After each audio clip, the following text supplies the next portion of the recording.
Good morning, everyone, and thanks for tuning in for another episode of SmartFoxTV. Remember, if you do like our videos, please subscribe.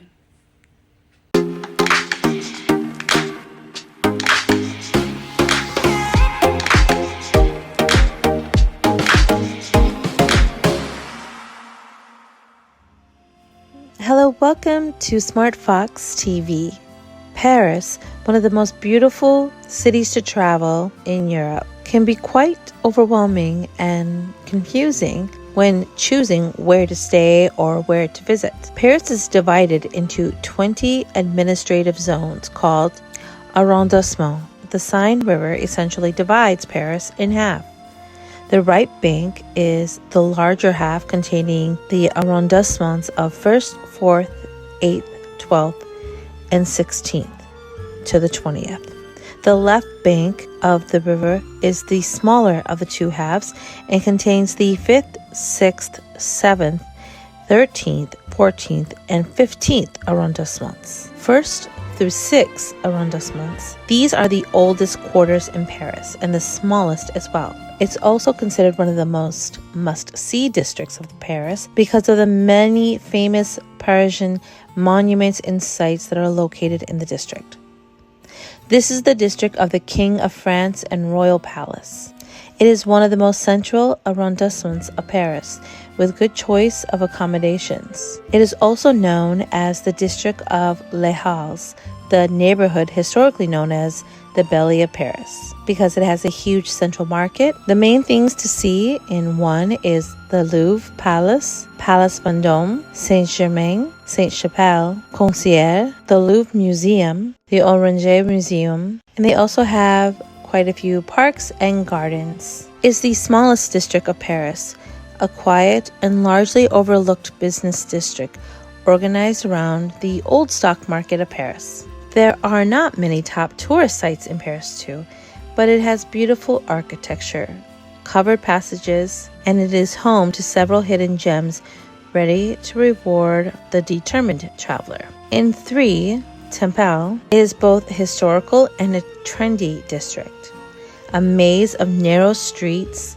where historic private mansions rub shoulders with coffee shops. There are many high-end art galleries as well, and some very beautiful hotels. It includes the Picasso Museum, the Musée des Arts, and the Anne Frank Garden. Number 4, Hotel de Ville, is where you can find the other half of Le Marais, covering the territory south of Rue France. In Paris 4, it has narrow laneways lined with historic private mansions and pretty parks. Paris 4 is often considered one of the best districts in Paris for visitors. Paris 5, the Latin Quarter. Much more than a tourist street on the Latin Quarter, Paris 5 spreads south from Notre Dame all the way past Pantheon and towards 13 and 14 arrondissements. There are ancient streets that contain religious buildings and historic core of charming squares. Paris 6, Saint-Germain-des-Prés. Most people think of Paris, the vision of narrow streets and the cafes on the left bank come to mind, and more precisely, those of the 6th arrondissement. Indeed, the 6th is mainly known for its famous Quarter Saint-Germain, a meeting place of students, artists, and intellectuals at various times. Paris 6 is also home of the Luxembourg Gardens, the beautiful architecture and expensive art galleries. Paris 7, Eiffel Tower. Paris 7 is well for big avenues, beautiful private mansions, and a famous market that's in the streets called Rue des Bains, and of course, the Eiffel Tower. Paris 8, Elise. This is the district of fashion and luxury symbolized by the famous Golden Triangle formed by Rue Montaigne and Avenue des Champs-Élysées. Paris 8 tends to be very expensive, but it has some of the most beautiful places of all of Paris. Paris 9, Opera. The 9th arrondissement of Paris is the new Athens, the heart of the intellectual life in the capital in the early 19th century. It has older cafes, and Paris 9's position is close to the Grands Boulevards and Montmartre. It's a beautiful place to stay in Paris to visit the city's main sites. Paris 10, Canal Saint-Martin. This is close to all of the waterways and footbridges. It is also the district of 2 big train stations. So now you know the different neighborhoods and places in Paris. Au revoir, bonne journée.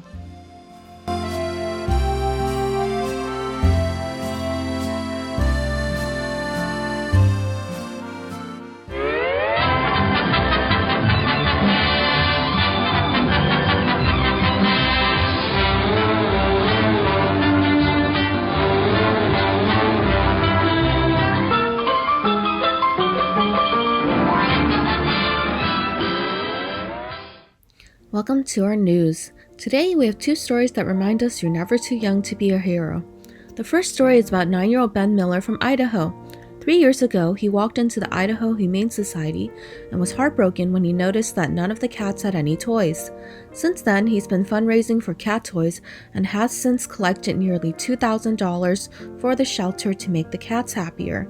This year, he opened up a lemonade stand in front of his house offering 2 kinds of lemonade, including a lavender-flavored one.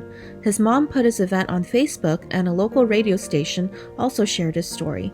In 1 weekend alone, he collected $1,150. Many people came in across town, and some donated to him without ever having visited. According to Ben's mom, the highlight for him was when his teacher came by to show support. Ben hopes to continue raising funds for the cats at his local shelter every year, and his mother is both supportive and blown away by his big heart. Our second story is about a teenage treasure hunter who recovered stolen money over 2 decades ago and brought it back to its rightful owner. 15-year-old George Tyndale was with his dad combing a river using a powerful magnet to find treasures when they came upon an old safe among the slush and mud. Upon opening the safe, they were shocked to find 2,500 Australian dollars, about 1,800 US dollars. Among the money was also a certificate and expired bank cards that helped them track down the original owner, Rob Everett.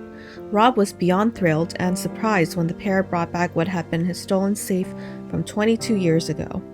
He even offered George a job with his wealth management company should George look for work after his schooling, as Rob noticed how young George was extraordinarily quick with his math calculations. In the meantime, George continues his treasure hunting quests, often using magnets to not only share what treasures he finds with his local social media followers, but also to highlight the amount of pollution and trash in their local waters.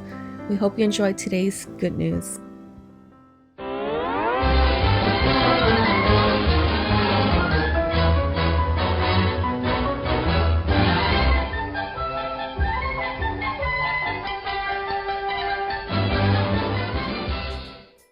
This is Kim. This is Tracy. Hi, this is Sally. This is Shane. And thanks for watching SmartFox TV. Stay foxy.